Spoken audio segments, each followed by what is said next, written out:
When I was 19 years old, I received shocking news. My boyfriend had been murdered by 2 robbers. I was overwhelmed with grief at this news. He was only 20 years old and his life was just beginning. But now, he had left me and his family forever. This fact is hard for me to accept. It was the first time I had ever been so close to death, and the experience made me realize the fragility and brevity of life. I felt helpless and lost because I could not change the fact that it had already happened. I began to question the meaning of life and lost interest in everything.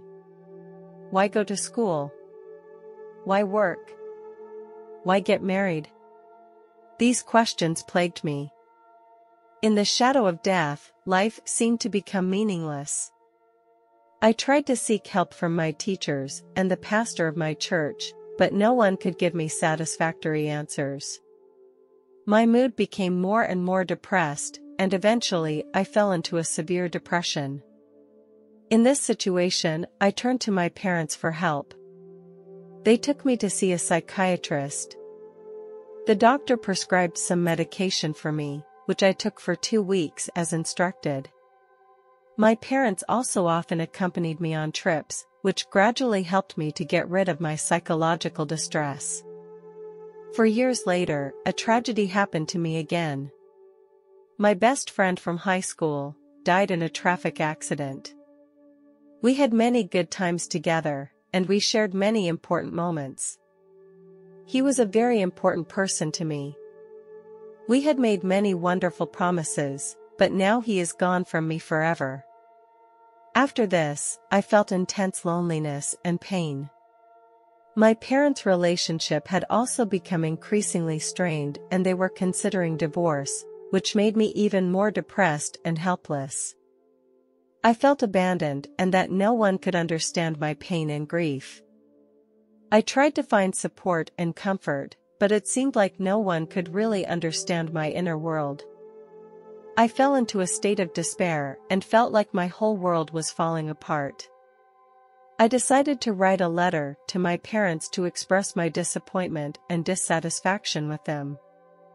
I knew it wasn't an easy decision, but I felt I had to do it. I found paper and a pen and sat down quietly in my room. I worked hard to translate my emotions into words so that my inner feelings could be expressed. I told them about my disappointment in them and how I thought they were not fulfilling their responsibilities as parents. I thought they had never really paid attention to me or understood the pain I was feeling inside.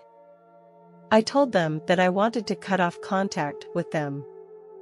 I did my best to let them know what I really thought. When I finished writing this letter, I felt a little lighter. I put the letter on my desk. That night, I was in a very low mood.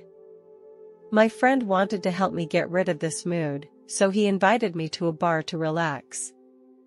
In the bar, we started drinking and enjoying this feeling of freedom. I felt immersed in an endless emptiness and could not get rid of this emotion. My friends noticed the change in my mood and they were worried about me and wanted to help me. One of my friends brought out some medications that claimed to make me feel better. I didn't know the names of these medicines or what the ingredients were. At that time, I just wanted to get rid of this low mood. So I didn't hesitate to take them. As time went on, I started to feel dizzy and then started vomiting. My friends tried to help me, but I felt like I was completely out of control. When I arrived at my friend's house, my consciousness started to become blurred. I felt that my soul and body had separated. Everything around me became abnormally quiet, as if time and space had stopped.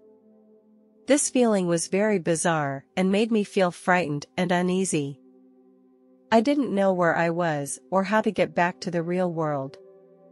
I quickly passed through a dark space, and then appeared in a brightness. The lights were so bright that I felt a little dizzy. In this space full of light, I felt that everything was blended together to form a complete whole. This feeling was so real. Here, all my questions were answered. Every question I had, I could get a clear answer to. This place is like my forever home, the earth is just my temporary residence. I see pieces of my former life flash before my eyes. I saw my childhood, and my teenage years, and all my experiences on earth. I was amazed and moved by these moments, because I understood the true meaning and value of all these experiences. I saw that the experiences that had caused me pain and distress now made sense. I felt that God knew me more deeply than I knew myself. I realized that no matter what I experienced on earth, I was under God's control. He has a perfect plan for my life. Life itself is a precious gift. We should cherish it to create wonderful memories and experiences. In this place, I found my home and I understood the true meaning of life. During this experience, I met my friend who died in a car accident. Although I couldn't see him, I could feel his presence. When I communicated with my friend, we no longer needed words. We were able to feel each other's presence and thoughts directly. My friend used to be an atheist. After coming here, he believed in the existence of God and he understood the meaning and value of life. My friend's presence gave me great comfort and confidence. I understood that even though he had left this world, his soul was still alive. This made me believe even more that death is not an end but a beginning. In this space, I felt that my soul is eternal and that our existence has meaning. At some point during this experience, I was asked to make a choice. I could let my soul stay here, which meant I would truly die. Or I could choose to return to Earth and complete the mission I had not yet completed. In that moment, I suddenly thought of my friend. I didn't want her to wake up and find out I was dead. I couldn't let her have such a horrible experience, and I didn't want her to live with self-blame for the rest of her life. I also realized that there were still things I wanted to do that I hadn't done. So I decided to return to Earth and continue to pursue my dreams and goals. I felt grateful that I still had a choice.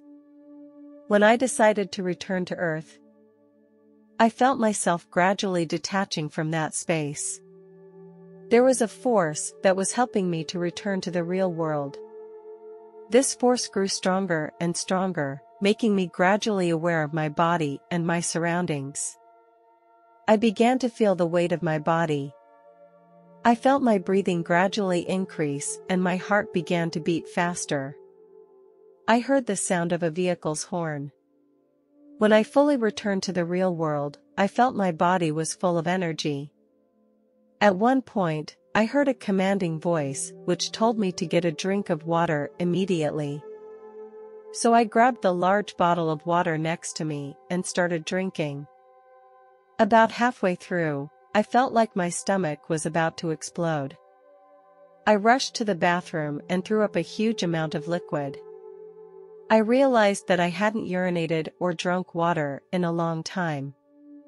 The next morning, as I walked out of the house, I felt a breath of fresh air and a gentle breeze on my cheeks. I looked into the distance and could see a beautiful sunrise. It was one of the most beautiful sights I have ever seen. Everything looked so beautiful. I remembered last night's experience, and it was so real and clear, it was as if it had just happened. I realized that my outlook on life had changed. In this experience, I understood that death is not an end, but another beginning. It is not that scary. I felt it was my responsibility to share my experience and help others gain some insight. After going through this experience, I learned to be grateful and appreciate the people and things around me.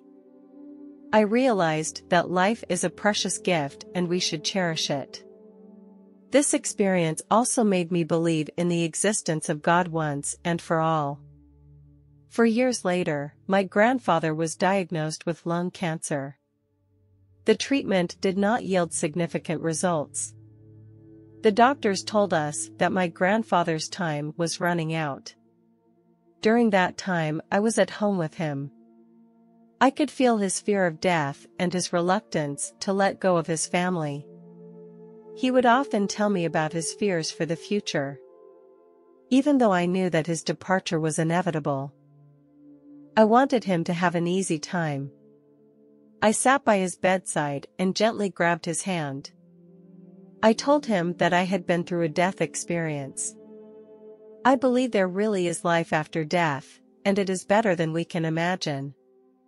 I described the light and beauty I saw in that space, and the feeling that could not be expressed in words. Death is not scary because our souls will continue to exist and move on in another world. I looked at his face and saw his eyes filled with tears, and I knew he was listening carefully to every word I said. I saw his expression become more calm. He told me that he had listened to me and felt braver and more determined in his approach to death. He said that my experience had given him some comfort, that he no longer feared death, and that he believed that his soul would continue to exist. We continued talking until he fell asleep. I gently put down his hand and left his room. A month later, my grandfather left this world. Although I felt very sad, I knew he had gone to a better place. I believe that sometime in the future he and I will be reunited again in heaven. This experience also made me understand my mission. I began to share this experience with more people, hoping to help those who are afraid of death. I told them that death is just a doorway to a better life and not to be afraid of it.